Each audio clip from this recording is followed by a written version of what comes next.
ажлын хэсгээс хариулъя. Заавал зүйн дотоод хэргийн яамны төрийн нарын бичиг нарга мигмар 4-р микрофон.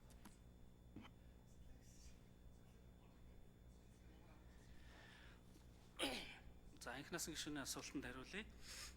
За LGBTQ зэрэг хүмүүсийн асуудалтай холбоотой асуултанд бол энэ гэр бүлийн хууль бол Монгол Улсын үндсэн хууль зааснараа бол эрэгтэй эмэгтэй хүмүүсийн тэгшэрхийн сайн дурын харилцааны үндсэн дээр одоо бий болохоор ингэж зохицуулсан байдаг. Тийм учраас энэ одоо үндсэн хуулийн зарчимдаа нийцүүлж гэр бүлийн хуулийн шинжилсэн найруулга одоо хүчин төгөлдөр үйлчилж байгаа хуулиар ч гэсэн энэ эрэгтэй эмэгтэй гэдэг энэ одоо хүүсийн одоо эсрэг хүүсийн одоо гэрэлтийг бол хүлээн зөвшөөрч байгаа. За бусад одоо энэ чиглэлийн гэдэг юм уу одоо сүүлийн үеийн одоо хүмүүсийн одоо практикт гардаг олон улсад бас гарч байгаа энэ зүйлэр бол хүүс солиулах асуудал бол гардаг. Тэгэхээр энэ хэрвээ одоо мясцлын аргаар энэ хүүс солиулсан тохиолдолд бол одоогийн хуулиар бол гэр бүлийг одоо дуус сургуулах асуудлыг бол бүртгэхдээ заавал одоо шүүхээр шийдвэрлэсний дараа бүртгэдэг байгаа бол энэ шинжилсэн найруулгаар бол бид нар энэ үндсэн хуулийнхаа агуулга үзэл баримтлалд нийцүүлээд автоматар одоо дуус сургуулах энэ зохицуултыг бол хийж өгч байгаа. Өөрөөр хэлэх юм бол эрүүл мэндийн мясцлын аргаараа хүүсээ солиулсан гэдгийг одоо эмнэлгийн одоо лавлгаа төр мясцлын тодорхойлолтоор нь ингэж бүртгэх юм болцоо бүрдэж байгаа.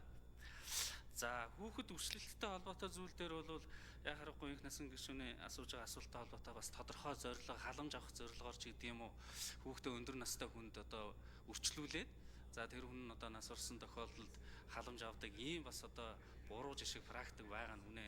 Тэгээд энийг бол захиргааны одоо журмаар бол хүүхд өрчлөлтийг шийддэг байсныг бол шинжилсэн найруулгаар бол шүүх шийддэг болж байгаа. Тийм учраас энэ өршлүүлэх үндслэл хэрэгцээ шаардлага нь юу вэ? Өрчлөө авах гэж байгаа хүмүүсийн нөхцөл байдал юу вэ гэдэг энэ асуудлаар бол засаг даргын дэргэдэх энэ өрчлөлтийн орон тооны бус зөвлөл гэж одоо энэ хуулийн зохицуулалтаар орж ирж байгаа. Энэ зөвлөлийн дүгнэлтийг үндэсч шүүх шийдвэрлэх энэ одоо боломжийг оруулж ирж байгаа. Тэгэхээр энэ зохицуулт үйлчлээд эхлэх юм бол саяны одоо буруу жишг зүйлүүд бол бас дасан зохицогдох байхаа гэж ингэж харж байгаа.